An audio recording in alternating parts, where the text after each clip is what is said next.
এই যে নুডলস রান্না করবো, এখানে আলু দিয়ে গাজর দিয়ে আর ঝাল দিয়ে ভাজি করে নিচ্ছি। এর ভিতরে লবণ হলুদ দিয়ে দিচ্ছি।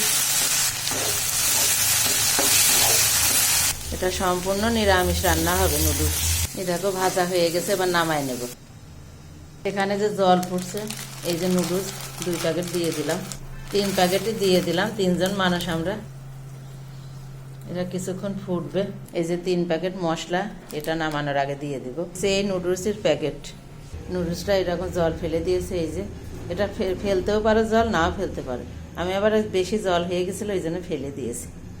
এই যে আলু আর দিয়ে ভাজছিলাম, এই যে গাজর, তাই তেল ছিল এর ভিতরে যে দিয়ে দিলাম। এই যে এটা একটু নেড়ে চেড়ে নিতে হবে তেলে।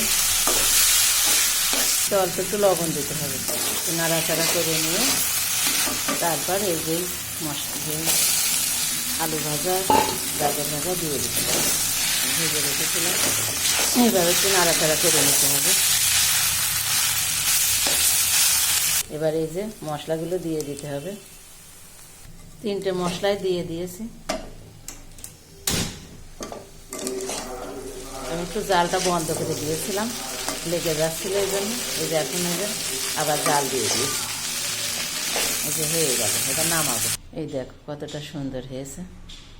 সম্পূর্ণ নিরামিষ করলাম। তোমরা এভাবে বাড়িতে করে খেতে পারো, খুবই ভালো লাগে খেতে। রাখি বন্ধুরা, তাহলে ভালো লাগলে পাশে থেকো।